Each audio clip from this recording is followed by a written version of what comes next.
Friesland, wij als verslagjouwers voor Omroep Friesland een paard gaan. Dus jou ik meestal deze microfoon en dit statief. Wat dat ook net het zwaarste werk. Wat goed is, krijg je wat een dreigeputje.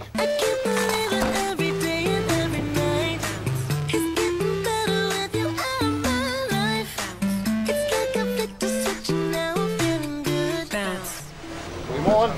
Goedemorgen. Helpen ze arrivereerd. Tja, dat is eigenlijk nog. Kelp. Henk. Joost moet even helpen de tent bouwen. Ik kom even helpen. Nou, dat is eigenlijk nog. Hoop is altijd welkom. Nou, ik word vlot wel los, wat ging er aan? Nou, dat is eigenlijk nog. Zullen we voor even een lang ding pakken? Als we die kan aan een beet pakken wordt. Ze best zwier, ik zeg het erbij. Ja, die ben inderdaad daar. Ja.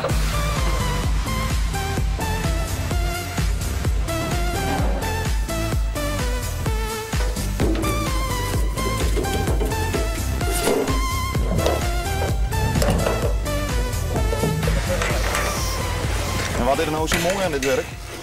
Ja, je bent altijd boeten. En je bent altijd via voortautomaat. En daar zit er heel Nederland. Ik vind het wel mooi, beter in de fabriek, zeg ik altijd. Nou, had het niet zijn best gespeeld. Ja? Je doet dit altijd, waarom niet? Ja, we doen het altijd. Zo, dan weet ik hem hier tussen. Heeft zo de platte groen van die tent en nou ik hier al in de holle zitten? Ja, ze staan er gewoon alweer. Nou, had het in een heel gepuzzel ik het mij.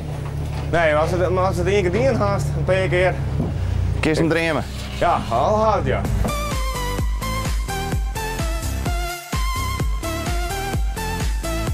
Henk, de tent is dit nog net heel wal, maar het grootste pad zit wel, denk ik. Ja, dat is pas hier. We gaan even naar het tegenmaatje. En dan wandelen er even in en dan een daker we gaan en dan het podium dan. Nou, ik zie wel verder mooi in eigen werk. Ja. Hoe voelt het hier trouwens? Nee, ik vond het heel mooi in. Mooi zwart. Knap. Hij is een bijbel in. Nou, je bent dan maar even terug. Ja, dat is best. Bedankt. Je mij Veel bedankt. succes. Ja. En ik zal die kant erop. Dat is bijgenomen. Zo, toch wel pittig werk.